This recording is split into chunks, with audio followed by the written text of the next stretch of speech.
story can show us that the cross is the turning point for every believer. What is the significance of the cross concerning our salvation? How important is the cross regarding our salvation? How many of us here have the assurance of salvation? Okay, but for us, the cross is, for many people, the cross is just a religious symbol or a piece of jewelry worn as a necklace. Or it's a wooden cross where Filipino devotees, pilgrims, they enact the suffering of Christ by being crucified during Holy Week, during Good Friday. But how did Nicodemus come to know the message of the cross? Who was Nicodemus? Nicodemus was an important man. He was a Pharisee and a ruler of the Jews, a community leader. He was a member of the Sanhedrin. The Sanhedrin is the Jewish Supreme Ruling Council. It's like the equivalent of the Supreme Court for the Jewish people. But they cannot impose, they cannot sentence anyone to death penalty. And that's why, in terms of the conviction trial of Jesus, they had to leave it to the Roman Pilate, Roman governor Pilate. So we will look at the spiritual journey of Nicodemus from being a curious observer to a convert committed to Christ. He started with curiosity, and then he became more open to the gospel. He had conviction, and then finally conversion. He was committed courageously to Christ. So when Jesus shared to Nicodemus, how can anyone enter the kingdom of heaven? Has any one of us thought about that? Has any one of us thought about the next life, the next afterlife? Because our lives here on earth is just temporary. Maybe during the pandemic, it has come to our senses that our lives here are just temporary. Maybe people died during the pandemic, and we saw that life is just temporal, is fleeting. Some people died because of the COVID virus, and we heard there's now a new virus in China, a new variant of flu. So we need to pray about that. But for Nicodemus, he was a well-educated religious leader, a Pharisee. They memorized the first 5 books of the Old Testament. And they are very legalistic about the law. But through their conversation, Jesus explained to him the necessity of being born again. It says there that, truly I say to you, unless one is born again, he cannot see the kingdom of God. And Nicodemus misunderstood him. Can a man be born when he is old? How can he enter a second time in his mother's womb and be born? He thought it was a physical rebirth. So the first stage of his spiritual journey is curiosity.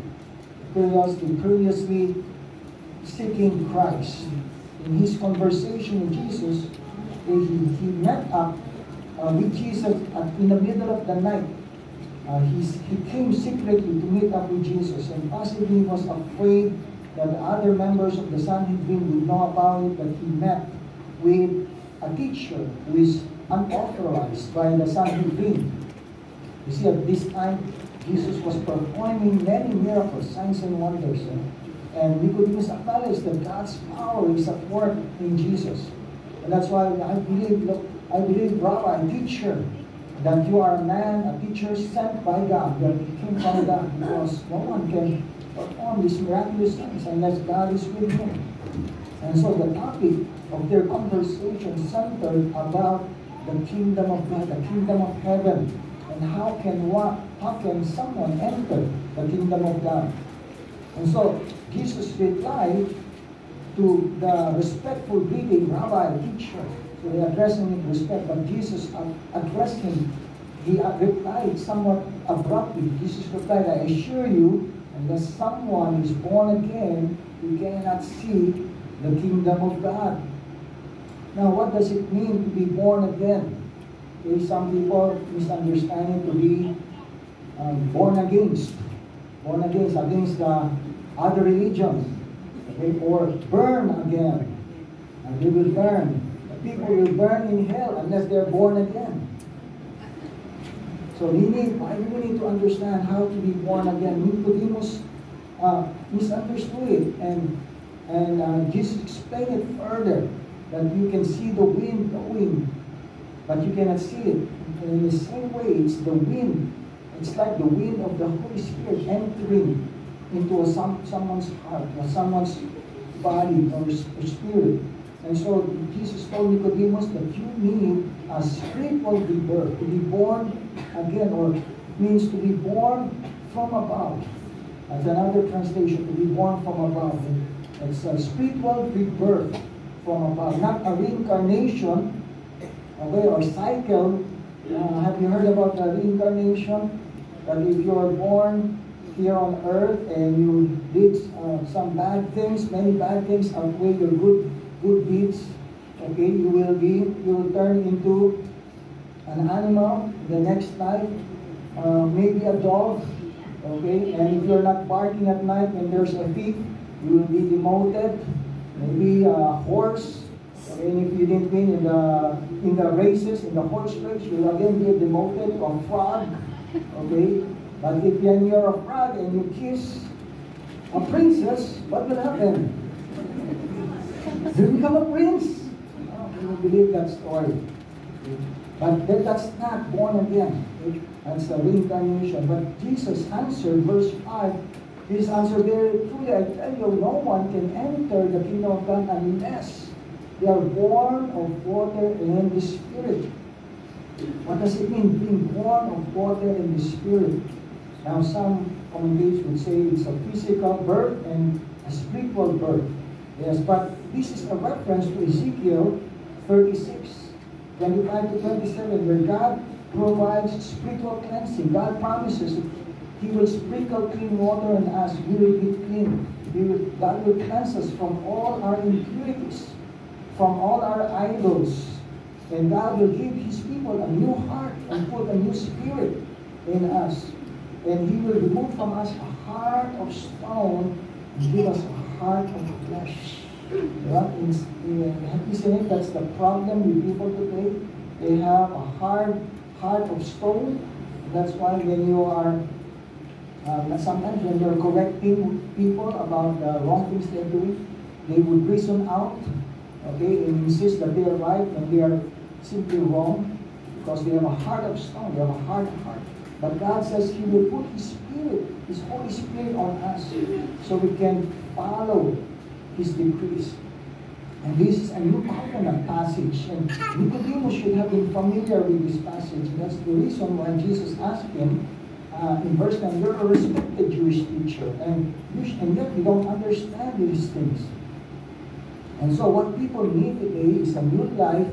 This new year is a new heart, a new life, a new mind, okay, a new thinking, a new orientation. Maybe we need to set aside the things that are hindering us from getting better and progressing and advancing.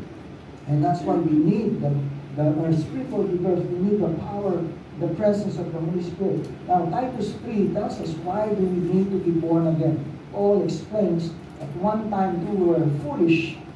We too were foolish, disobedient, deceived, and enslaved by all kinds of passions and pleasures.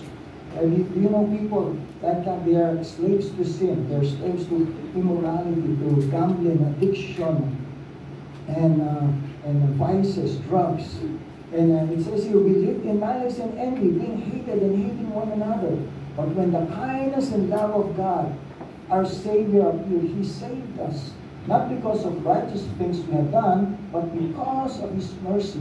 He saved us through the washing of rebirth and renewal by the Holy Spirit. The washing of rebirth is being born again, washing of rebirth, and renewal by the Holy Spirit. So being born once physically makes us children of Adam and Eve. And that's why we inherit their sinful nature. We have a sinful nature. And that's why we don't have to tell young toddlers, Okay, don't put your fingers in the electric socket. They naturally will disobey because we have a sinful nature. Okay, don't.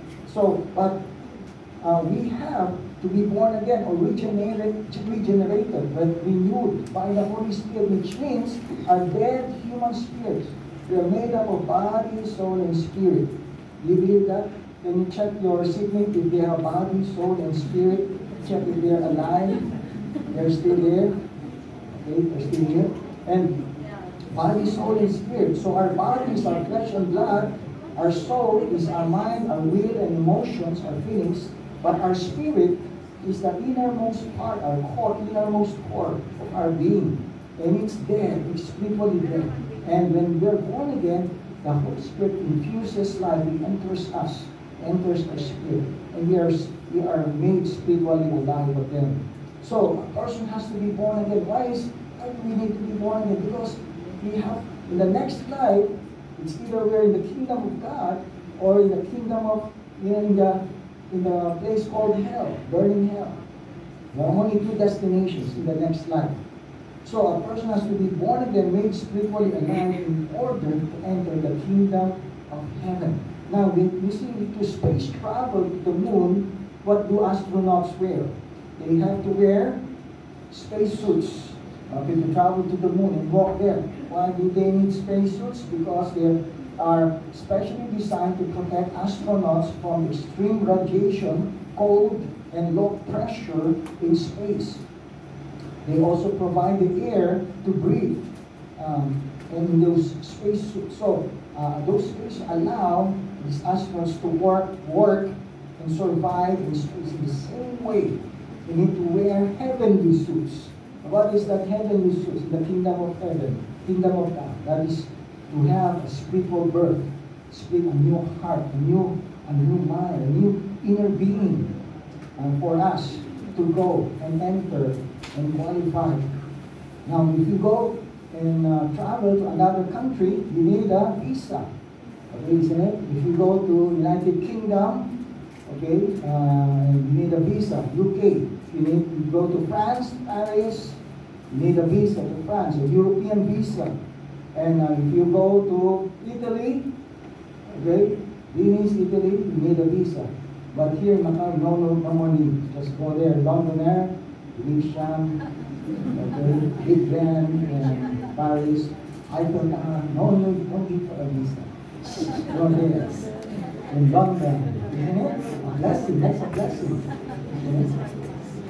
So, free cable, right? In MGM. The dancing fountain. Wow. So how can we be born again? In John 3:14-15, Jesus explained what will happen to him. Just as Moses lifted up the snake in the wilderness, so the Son of Man must be lifted up, so that everyone who believes in him will have eternal life. Now, Jesus uses an event in the Old Testament in Numbers 21, when the Israelites became impatient on their journey in the wilderness. And because of their grumbling and complaining, God sent venomous, poisonous snakes to bite them. And many people died because of these snakes. And so what happened is God told Moses intercedes for the people. And God tells him to make a bronze snake image and mount it, set it up high on a pole, so that anyone who looks at the bronze snake will live and not die. Okay? So this is an analogy, illustration that just as the snake was raised up, and so anyone who looks at the snake will live. The same way, Jesus will be raised up on a pole, on a cross, and anyone who believes, who looks at him, will not die, but will live and have eternal life. Now later on, the people of Israel worship that bronze snake, and so God commanded it to be destroyed. Okay, it's called Nehushtan. So Jesus tells Nicodemus that God so loved the world, God's love for humanity, doesn't want anyone to perish in hell. You know, one of the main arguments of atheists is, I don't believe in God, is because if there is a God, why are there lots of suffering people in the world, where there's so much famine, wars, and accidents and catastrophes on the earth. Well, God, in the beginning, God created the world to be perfect, but sin entered the world. And that's why Jesus sent His Son to save us, rescue us. Because that's the solution. When He sent His Son to save us from our sins.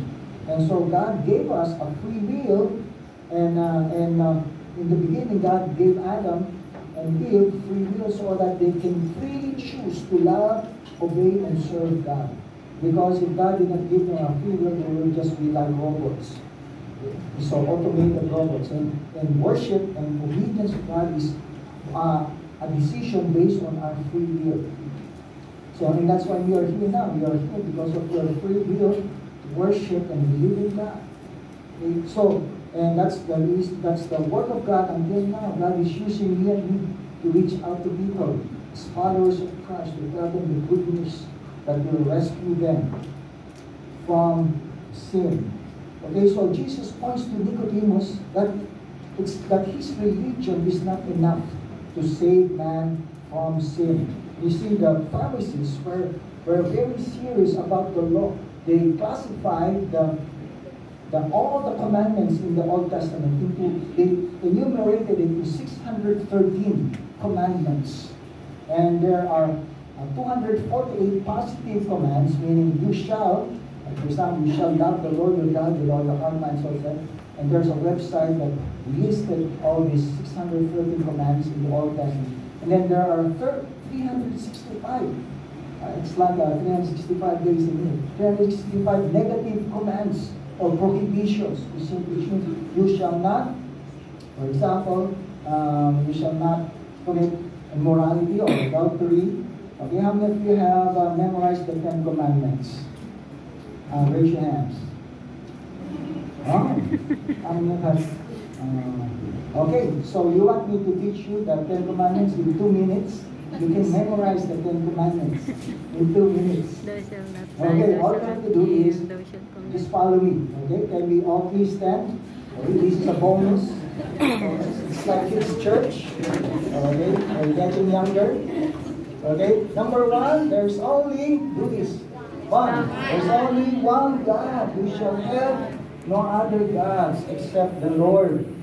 Okay, number 2, you shall not make or bow down to idols or graven image. No idolatry. Okay, because God is the creator of heaven and earth, and He cannot be limited to man-made idols. Okay? Worship God in spirit. So, no idols. Number 3, it's like W, watch your words. Okay, you shall not misuse the name of the Lord. Do not take the Lord's name in vain. Okay, so you do this. Number 3, don't take the Lord's name in vain. Number 4 is remember the Sabbath day and have a day of rest. Okay, have a day of rest. Number 4, remember the Sabbath. Okay, so you'll not get sick, you recover. And number 5 is honor your father and mother. Respect the elders. Honor your father and mother. So what will happen if you honor your father and mother? You'll have long life. Okay, long life. Number 6, you shall not commit kill. murder. You shall not murder. Okay. Number 6, you shall not commit murder. You shall not, because man has been created in the image of God. Number 7, you shall not commit Adultery. adultery. Why? Because father and mother, they will stay together forever. You shall not commit adultery. Okay. Number 8, you shall not steal. Yeah, because in some countries, if you are caught stealing, you will chop your fingers. Okay? You shall not steal. Number 9, you shall not, 4 plus 1, you shall not bear False false witness. witness. Tell the truth. You shall not testify about the truth. Tell the truth. Okay? And number 10, you shall not covet. You shall not covet. You shall not take anything that belongs to your neighbor. You shall not covet your neighbor's wife. You shall not covet your neighbor's wife. Okay, number 1, again, review. There's only one God. Shall not have any other gods. So the Lord. Number 2, don't worship, bow down to idols, and graven image. Number 3, do not use names God's name in vain. Number 4, remember that. Yes. Number 5, honor. And number 6, you shall not murder. You can kill the cockroach, but you shall not murder. Okay. Number 7, shall not commit adultery. Number 8, you shall not steal. Number 9, shall not bear false witness. Number 10, shall not commit. Praise God. Now you know it. Praise God. Then preaching the gospel. Love your neighbor more than thyself. Because Sa you will King brag James about yun. your religion, but have you obeyed the 10 commandments? No one can perfect you. And even the Pharisees, aside Ibang from Bible verse kasi enumerating yun. all the commands in the Old Testament, they expanded it. They made a commentary of the commands. They made a written tradition. Aside from the Torah, which is the law, the Nevi'im, the prophets, and the Ketubim, or the writings, the Old Testament, they had an oral tradition, the Talmud, the Mishnah, and the Gemara commentary, the oral tradition and the written commentary. So they explain further how to obey, for example, how to obey the Sabbath. Okay, you shall not do any work on a Saturday, on a Sabbath. Okay, for example, you are in the elevator, you shall not press the up and down button. Then, because that's work if you press. Okay, something like that. It's very legalistic. So you have to wait for someone to press the elevator. Can you imagine that? Very legalistic. And just explain to him that a spiritual rebirth is what is needed, not all these meticulous and very complicated laws that no one can fulfill anyway or obey perfectly. So what's born again, according to John Piper, in the new birth, the Holy Spirit unites us to Christ in a living union. Christ is life. Christ is the vine where life flows. We are the branches. What happens in the new birth is the supernatural creation, a new spiritual life, and it is created through union with Jesus Christ. The Holy Spirit brings us into vital connection with Christ, who is the way, truth, and the life. Spiritual life and faith in Jesus come into being together. The new life makes the faith possible, and since spiritual life always awakens faith and expresses itself in faith, there is no life without faith in Jesus, according to John Piper. And that's why when we are born again, we have a new life, a new power to obey God, okay? And we are now changed and transformed. Okay? That's why we have to show to your parents. You already say you are now born again. You have to show and help in the household chores, okay? And you can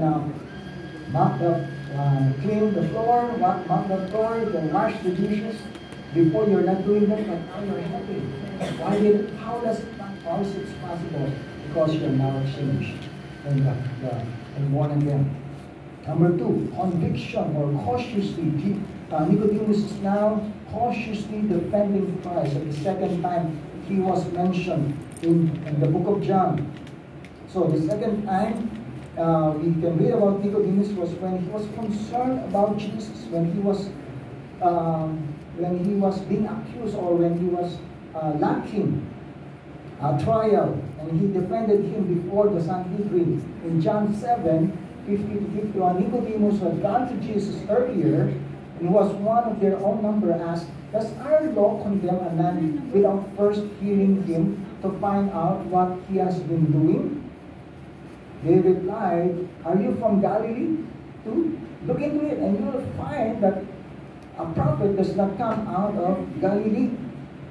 So Nicodemus spoke up, and some of the chief priests and Pharisees of the Sanhedrin asked why the temple guards failed to arrest Jesus and bring Jesus to them. And Nicodemus speaks in subtle defense. He was cautiously defending Christ and saying that the Jewish law states that a person cannot be charged and condemned without first being heard in a trial. So what happened here in John 7? In John 7, there was a disagreement or division among the people, among the Jews, and also among the Sanhedrin, people of Israel, about the identity about Jesus. Some of the people believe that Jesus was the Messiah, the Savior, but some of them believe that he's just a prankster, a fraud, someone who deceives the people.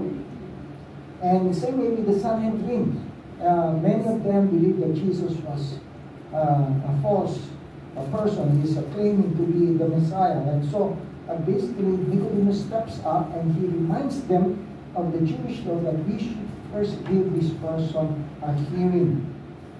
And they almost immediately shut Nicodemus down. They shut him down and they asked, are you also from Galilee? There's no prophet who has come from that place, holy place. And so no matter how Nicodemus is subtly or cautiously defending Jesus here, he wants to give Jesus a trial. And why is he doing that? Because I think for Nicodemus, he wants the Sanhedrin to hear Jesus speak first and defend himself, so that what he heard from Jesus earlier at night in John chapter 3, he will also be able to tell them to the Sanhedrin. And more, and they can also experience the transformation.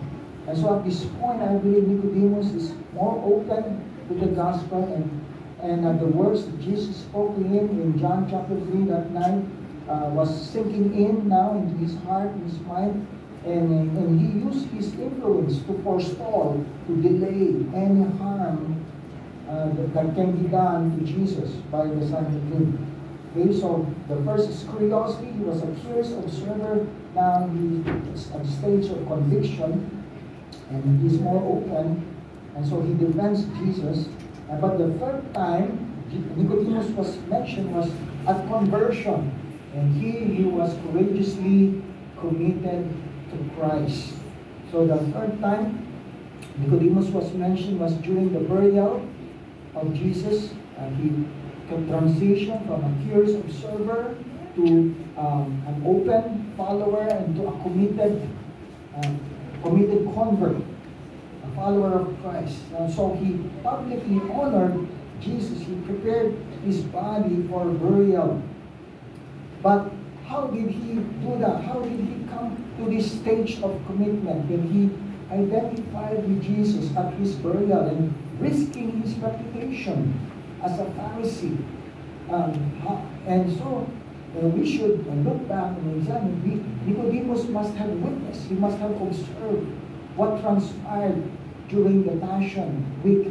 He must have seen the trial, the suffering, the flogging, the humiliation, the crucifixion of Christ. And what we can read in Luke chapter 23 was Pilate called together the chief priests, the leaders, and the people. And so he's part of the Sanhedrin, and so he must be there at the trial. And then at the crucifixion, the people who had gathered and witnessed the sight of the crucifixion, they saw what took place. They beat their breasts and went away. But all those who knew him, including the women who had found him from a distance, stood at a distance watching these things. So all the people of Jerusalem witnessed the crucifixion of Christ. And so after his death, what happened? Later, Joseph of Arimathea asked Pilate for the body of Jesus. Now Joseph was a disciple of Jesus, but secretly, a secret agent, secret disciple, but secret because he feared the Jews. With Pilate's permission, he came and took the body away. He was accompanied by who? By Nicodemus, the man who earlier had visited Jesus at night. Nicodemus brought a mixture of myrrh and aloes, about 75 pounds or 34 kilograms. And at the place where Jesus was crucified, there was a garden. And in the garden, a new tomb in which no one had ever been laid. Because it was the Jewish day of preparation, and since the tomb was nearby, they laid Jesus there.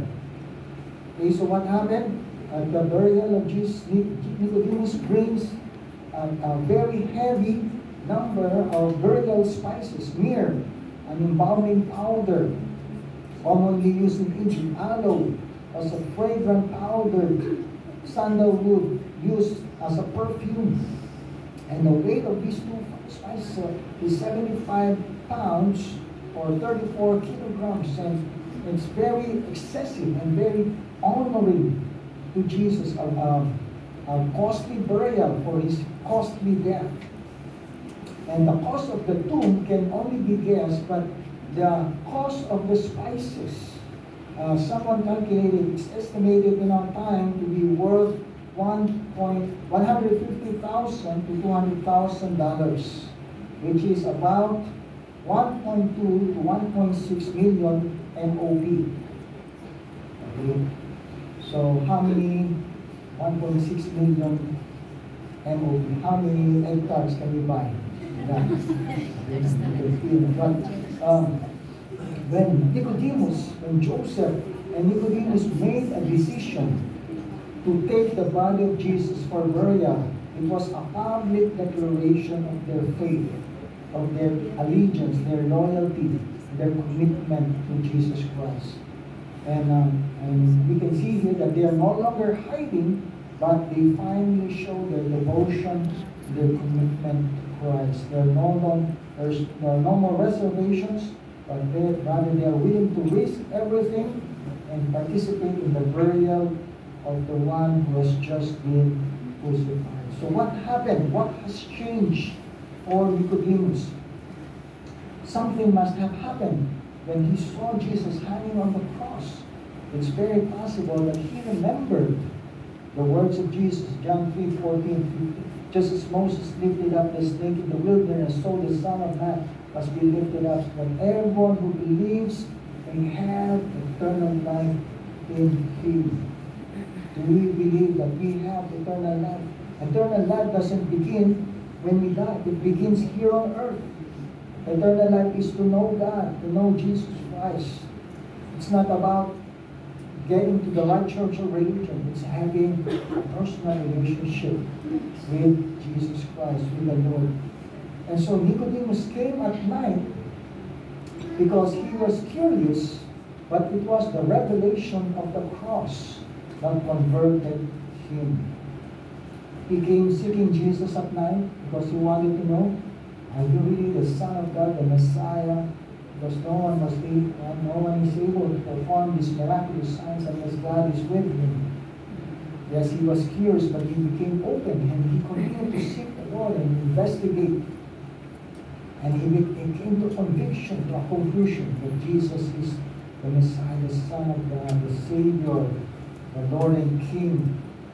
And he was willing to bury him and honor him at his burial. So what's the main point we can learn from the story of Nicodemus? To enter the kingdom of God, we need to have a spiritual rebirth through a revelation of the cross of Christ.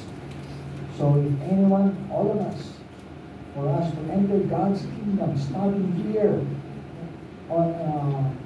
right now, while we're still here on earth, to enter God's kingdom under His rule, under His government, under His rule, under His power and authority. To enter God's kingdom, we need to have a spiritual rebirth, be born again, be born from above. How we have a revelation and understanding of what happened at the cross of Christ. And so there's a cost in following Jesus. Nicodemus embraced the weight of the cross by risking his reputation, his position, and his security to serve Jesus. And the cross calls everyone to make difficult. Sometimes we can experience persecution or mocking from our friends. But it's part of being a follower, a disciple of Jesus. But Nicodemus found his true purpose and identity in Christ. He no longer, as a part of the Sanhedrin, he's no longer content with just being a judge, one of the judge, or just a ruler, a community ruler of the Jewish community. But he has now found his identity and purpose as a follower of Jesus. And we too are invited to make that same decision, to make the cross the center, the focus, central focus of our lives. And that's why in our questions we can ask ourselves is, are we still curious? Are we just an observer? Or have we moved toward the faith and commitment, through faith and commitment to Christ? Have we made that decision to commit our lives totally to Jesus? How is the message of the cross transforming our lives, our family, the way we relate to our husband or wife, the way we relate to our children, our friends, our office mates?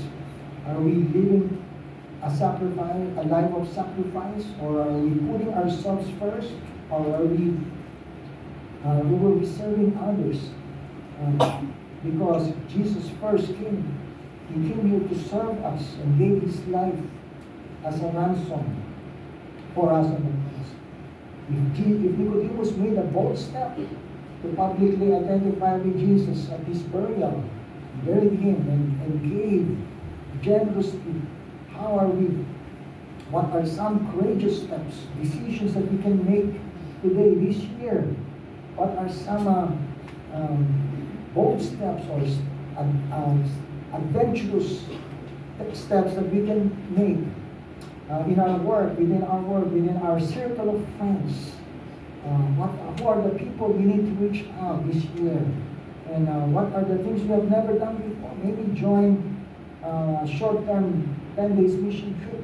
Maybe you have to start doing one-to-one with someone, a friend, and help them also experience like what Nicodemus experienced.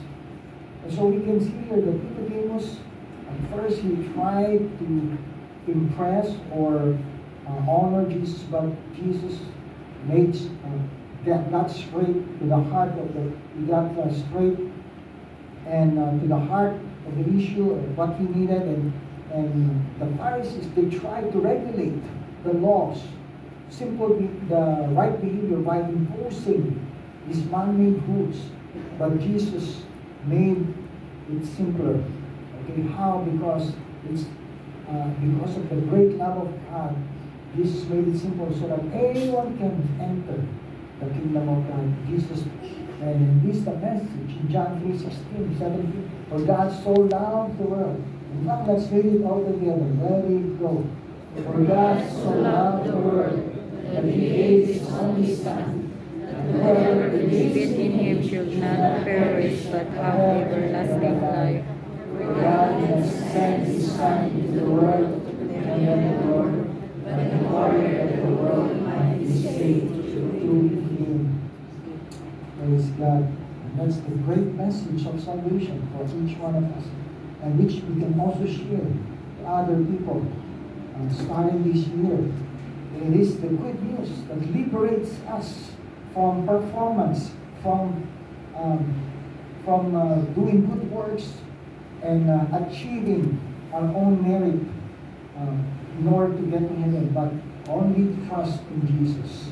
And then good works will be the result of that salvation. So good works is not a prerequisite, it's not a requirement, but it is a fruit, a result. And afterwards, we will do after we get saved. Praise God. Let's pray and thank the Lord for the message of the cross. Heavenly Father, we thank you for the story of Nicodemus, who shows us the journey from curiosity to commitment. And we pray that just like him, every one of us here, and then in Coronation Macau, will have a life-changing encounter with you, Lord Jesus. Lord, speak to us through the Holy Spirit. Give us new life and hope through the Holy Spirit. Give us a heart that will display the change that Jesus has begun in us. Lord, help us to see others, the love of God in our hearts, so that other people will be drawn and attracted to you. Lord, as we reflect on the power of us to respond with faith and boldness to preach the gospel this year. Lord, may the cross be the foundation of our lives this year. May we be transformed by His power. In the name of Jesus. And maybe some of us here need to make that bold step, that courageous step of like Nicodemus. Maybe you have been going to church, but you have not yet fully surrendered your life to Jesus. Or maybe you have gone astray, you may have been distracted and diverted and fallen far away from God, and you need to come back. You need to repent and commit your life to Jesus. Today you can have a fresh new start. You can be born again. You can have spiritual rebirth. So if you're not one of those people, I invite you to. I want to pray for you and invite you to pray.